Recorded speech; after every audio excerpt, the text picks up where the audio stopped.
Hello, I'm Annette Young and welcome to the 51%, a show about women reshaping our world. Coming up, how hailing a cab in Mexico as a woman can be a dangerous move thanks to the high level of assaults and rape. Also, addressing period poverty, the co-operative in Burkina Faso who are producing reusable sanitary pads in order to reduce costs. When I get home, I'll hang up this dress. And the cowgirls who are reclaiming the American West, with about 30% of ranches in the US now being owned by women. But we begin in Mexico, where murders or abductions in taxi cabs are all too common, especially for women. It explains why new rideshare and taxi apps have become popular, allowing passengers to feel safer. Yet these new services are far from perfect and not everybody can afford them. So far this year, there have been more than 200 reports of assault inside taxi cabs in Mexico City alone. This report from our team on the ground. On the streets of Mexico City, it's another march for women's rights. And they're becoming more common, because in this country, there are an average of 9 femicides per day.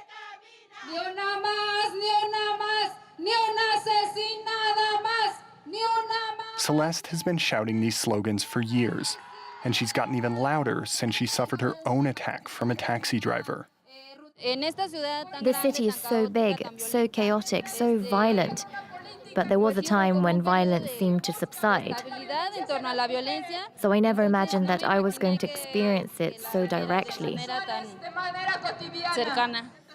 Last December, she approached a taxi at the exit of a subway in the suburbs of Mexico City. An accomplice of the driver jumped out of the trunk and put a gun to her temple. They took her to a motel to rape her.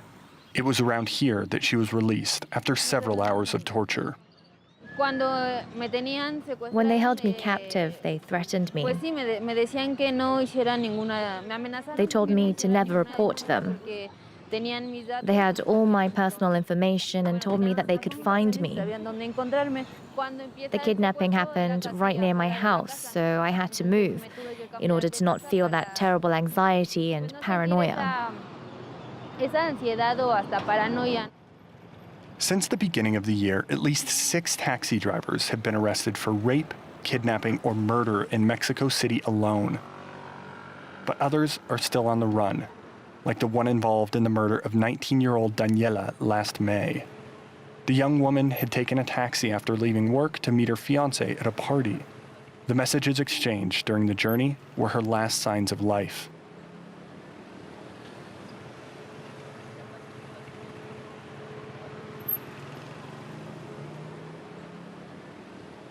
After this message, there was only silence. Her body would be found 2 months later. In the vastness of Mexico's gigantic capital, subways and buses don't cover the whole area. Sometimes taxis are the only option. That's why rideshare and taxi hailing apps have easily entered the market. Drivers must register their information, and rides can be tracked. So Mexicans rush to these alternatives in the face of unsafe taxis. This is an issue of utmost importance. I believe in Mexico and most Latin American countries, the issue of safety is key. That's what made us stand out, what made people choose these apps and stop using traditional taxis. But these apps are not a panacea. In September 2017, student Mara Castilla was murdered by a driver registered on a renowned rideshare platform. The Mexican law prohibits us from checking criminal records, and this is a recent federal law. We cannot deny someone a job because they have a criminal record. 91% of Mexicans say they feel safer when approaching a taxi registered on one of these apps. But not everyone can afford it, so many Mexicans are still dependent on public taxis. There are 110,000 officially registered in the city. They are pink and white, but the paint job is no guarantee. So-called pirate taxis blend into the traffic and are responsible for the majority of kidnappings. So the Mexico City Council decided to act with its own security app. This app solves a problem faced by many users, not knowing when you board the taxi whether it has all the required documents. You can't tell if it's licensed or pirated. By entering the registration of the vehicle, the user can verify if it's been approved and know the identity of the driver. And you can also share your itinerary in real time with a person you trust. If there's a problem, a panic button can alert the city's police control center, and the vehicle should be intercepted within a few minutes. With the arrival of apps, traditional taxis have been completely left out. So our strategy is to use new technologies to put them back in the running. The most important issue was security. In major Mexican cities, 38% of people travel by public transport or taxi. It's a huge security challenge for authorities and a daily risk for riders. As for Celeste, she's decided she will never again travel alone by taxi.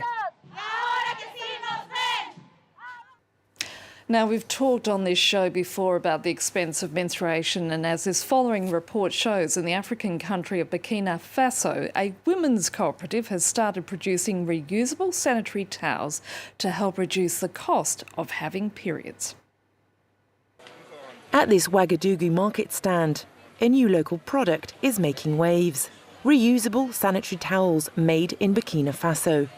For 19-year-old Alida, the pad means savings, a one-time purchase that she'll be able to reuse every month.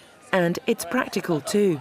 I prefer this because you can wear them, you can take them off, change them, wash them, and then dry them in the sun. It's better than the ones we buy at the pharmacy. It's clean, it's good, we're comfortable in it. It's African, it's made with colourful fabric. I'm going to buy a few and use them every time I have my period. Behind the reusable pads is P3, a Burkinabe association that focuses on recycling. The association's president wanted to provide adequate solutions for women on their period, which remains a taboo subject. We know that today women use anything they can. It can be fabric, cotton wool, or even cardboard or leaves in remote places in Africa. Our goal today is to provide access to a clean, economic, sustainable and hygienic solution for women during menstruation. Plastic-based sanitary towels contain non-biodegradable materials. At the workshop, the women assemble the reusable pads by hand, knowing they should never make it to landfill. A menstruation kit containing reusable and washable sanitary towels costs 15,000 CFA francs, around 23 euros. The association hopes it's an affordable solution to help girls protect themselves during their period so they can stay active. According to UNICEF, in Africa, 1 in 10 girls avoids going to school when she's on her period. To the States now, where more and more ranches are being led by women. Cowgirls now account for more than 30% of ranch owners in America. Wasim Cornet has the story. The Great Western Plains of the United States. Throughout history, this land has often symbolized a kind of American manhood. Colorado. Welcome to Colorado, home of the Rocky Mountain cowboy. Raging river. But these open spaces are now the home of Caitlin Tossig, who rides her horse here day in, day out. A lot of us use the term cowboy girl because like cowboying is a verb to us, but I'm a rancher. So like a working cowboy is paid to only ride and only move cows. But since we have our own place, we do a lot of other stuff too. Caitlin and her mother took over the family business. They now own a huge ranch at almost 3,000 meters above sea level and 170 Angus cattle. The beginnings, though, were anything but a walk in the park. When I was younger, I used to get so frustrated with that, feeling like I had to prove myself and going through that and wondering, like, how can I get to the respect that men my age get? That's been a real struggle for us, but we can think of other ways to do things. Work smarter, not harder. Technology has also had a hard time adapting. This is called a cheater bar, right? So it makes the leverage such that I can do it.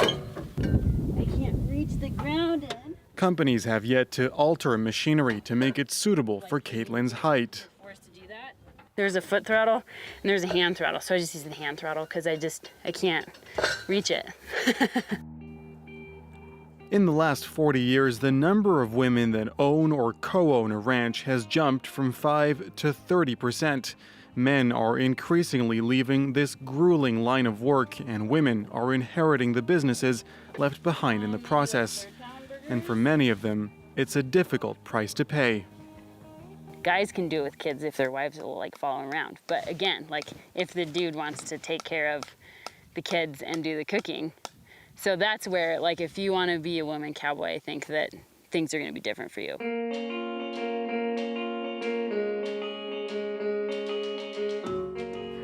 To tackle these challenges, several cowboy girls have launched support groups. Here in Washington State, Beth Robinette holds a training program called the New Cowgirl Camp.